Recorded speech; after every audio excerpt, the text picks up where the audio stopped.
Princess Zelda, everyone's favorite title character that never seems to get a playable role. Until September. Sometimes she's the strong, wise ruler of Hyrule, and other times she's a textbook damsel in distress. Today, we're gonna look at Zelda's character in every Legend of Zelda game and rank her from worthless to elite. Starting with the iconic gold cartridge itself, The Legend of Zelda pretty much makes her Princess Peach. Ganon kidnaps her, and it's our mission to rescue her and save the day. She does split the Triforce of Wisdom into 8 pieces and scatter them throughout the kingdom, which holds Ganon off for a bit, and I think that's enough to keep her out of worthless tier. Barely does anything. Zelda 2: The Adventure of Link puts her name on the back burner of the title, and gives Link his much-deserved time in the spotlight. The game opens with Link standing in some room, and Zelda being unconscious on a bed in the background. Ganon placed a sleeping spell on her, and the only way to wake her up is to scour the treacherous lands of Hyrule and collect all 3 pieces of the Triforce. She's physically present this time around, and even gives Link a little smoochie at the end of the game, but she doesn't do anything to actually help us, so worthless. In this game, she's similarly a primary motive for Link's quest, but she's way more involved here. The game opens with her already being kidnapped, and sending a telepathic message to Link about where she is and how to rescue her. And when you do, she follows you throughout the dungeon and shows Link a secret escape route that he had no idea about. Okay, not bad. But once she's out, she stays back and hides away while Link tries to stop the evil wizard Aghanim from unleashing darkness on Hyrule. That's not the end of her role though. She uses her telepathic abilities displayed in the opening to give Link pointers, help him through dungeons, and find important items. She's not right there with him, but her wisdom contributes just as much as if she were there, and I think that earns her a respectable comes in clutch. Despite being called The Legend of Zelda: Link's Awakening, she doesn't appear in the game whatsoever, so she gone.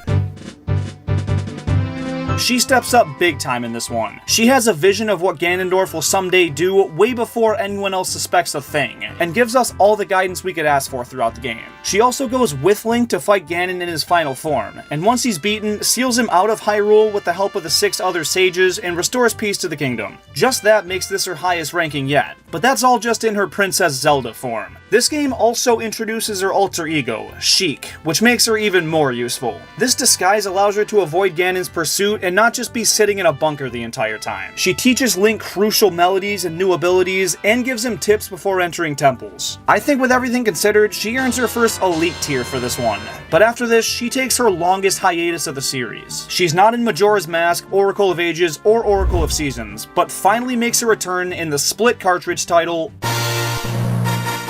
Zelda 4 Swords is kind of a bonus mode in the GBA port of Link to the Past, but it features Zelda, so I gotta count it. Here, she's demoted to a typical kidnappee that requires the help of 4 Links to rescue. That's a personal record, and an all-time great worthless tier. Zelda starts off completely unaware that she's the Princess of Hyrule, or even that her name is Zelda. Tetra is a lowly pirate captain, and is captured early in the game by some giant bird. But after being saved by Link, she's pretty useful, and helps Link save his sister from the aforementioned Birdman. Fast forward to their first encounter with Ganon, Link gets his ass whooped, and Zelda steps up and attempts to save him. It doesn't do much, but still, she tries, and after just narrowly escaping that, it's revealed to her that she is in fact the heir to the Hyrule throne, and is instructed to stay back while Link does all the adventuring. From there, she's back to her regular role of occasional guidance and yapping about the past. Until Ganon kidnaps her, Link has to save her, and the two battle Ganon side by side with the Master Sword in full power. She's sniping him from afar while Link duels him one-on-one, so she's contributing quite a bit, and overall, she's pretty darn helpful through and through, and the only thing holding this one back from another elite is the multiple kidnappings. Zelda and Link attend the Picori Festival in the beginning of this one, and have one heck of a time. So they head back to the castle, encounter this dude named Vaati, and he turns her into a statue that she's stuck as the remainder of the game. But wait a second. After you beat the final boss, she uses the wizard hat he dropped to somehow bring everything back to normal. I don't know how, and it's kind of a cop-out, but it does come in clutch, so I gotta give it to her. It should go a little lower, but restoring the entirety of Hyrule is kind of a big deal, even if it does happen in like 5 seconds. Same story as the last game. Textbook damsel in distress, talks to Link telepathically, gets rescued toward the end, and helps seal away whatever monster for good. Until the next game. Comes in clutch.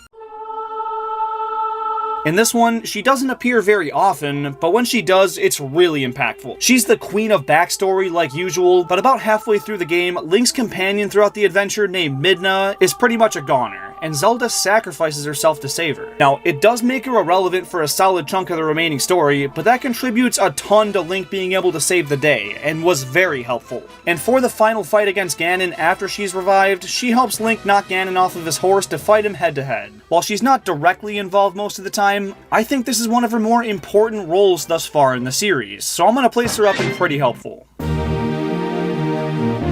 This game takes place right after the events of Wind Waker, with Zelda being known by Tetra, and her and Link exploring the open waters together. They stumble across a ghost ship, something happens to Tetra, and she ends up locked up, so Link has to venture across the seas once again to save her. In this game, she provides minimal guidance, doesn't seal any villains away, or help Link in any manner, so she belongs down in worthless tier. Some bad guy named Chancellor Cole takes her body and leaves her a floating spirit that only Link is able to see. Now this ghost is the most OP Zelda's been to date. She follows Link throughout the entire adventure, teaming up with him to work through dungeons, fight enemies, and possess enemies, which is pretty freaking sweet. This is where that giant knight dude from Smash Bros comes from. She's an absolutely crucial part of saving the day, and Elite is 100% where she belongs. This game delves into the relationship between Zelda and Link more so than any game before it or since, and it makes it way more interesting to play through. But still, a black tornado sucks Zelda away and Link has to go rescue her. He eventually finds her, but she can't go back home with him, because apparently she's the reincarnation of the goddess Hylia, and in order to stop the main antagonist's demise, she seals herself in a crystal to hold him off while Link collects the Triforce pieces. Just like in Twilight Princess, she sacrifices herself to help the greater good, and at the end of the game, is awakened and helps seal away the big bad guy once and for all, so this one's going right up there next to that game. She gets kidnapped early in this one, doesn't do much of anything throughout the game, and right before the final boss, gives Link the Bow of Light, which he needs to take down Yuga. It was looking like a worthless the entire time, but barely does anything. She gone. Most of Zelda's contributions are explained through the flashbacks, because in the gameplay and current events, she's not around. But that's because she's holding Calamity Ganon off until Link's able to fight. 100 years ago, she was trying to unlock the power within her, but ran out of time. Because Calamity reached its full form, the Divine Beast turned against her, and the Guardians were ready to finish Link off. But at the absolute last second, she jumps in front of him, and some divine power awakens from inside of her, stalls the Guardians, and allows her to get Link escorted to the Shrine of Resurrection, where he rests up for a fucking century. During that time, Zelda heads back to Hyrule Castle and the main hub of Calamity Ganon, where she uses her newfound power to keep Ganon at bay until Link's able to help her. Yeah, she's locked in fighting this thing for 100 years, while Link sleeps and makes yummy foods. While she's not directly helping Link in gameplay, she's contributing debatably more than he is, because without her, Calamity just take over everything, and the game could not happen, so she's gotta go Elite here. The game opens with her and Link exploring some underground ruins, where they find Ganon in a defeated state. But the moment they see him, the arm holding him down falls to the ground and reawakens the beast, who smashes the Master Sword and sends Zelda way the hell down there, and apparently back in time. There, she fixes up the Master Sword, turns into a dragon, so she can stay alive and meet back up with Link in current times. I don't know, it's weird, but in dragon form, she plays a critical role as Link's rideable companion and is vital to helping him kill Ganon for good. Again. Echoes of Wisdom isn't out yet, but come September 26th, if a single person clicks on this video and sees I didn't mention the game, I'm gonna get harassed. So yes, she's the main playable character and seems like a pretty darn easy Elite. And there you have it. Real quick, if you take your Nintendo Switch on the go a lot and wish it was easier to lug around, you gotta ditch that clunky old dock. It's bulky, flimsy, and really doesn't have a good reason to be. And Accelerate Gaming's portable dock is the solution you've been waiting for. It cuts the unnecessary plastic of Nintendo's and gives you a sleek, durable, and very portable alternative. And it's only $20, so if you want to enhance your Switch setup and support this channel, go grab one now and use code JeremyK to get an additional 10% off your order. There's a very limited amount of uses on that, so redeem it while you can. And if you disagree with me on any of the rankings in this video, leave your takes down in the comments.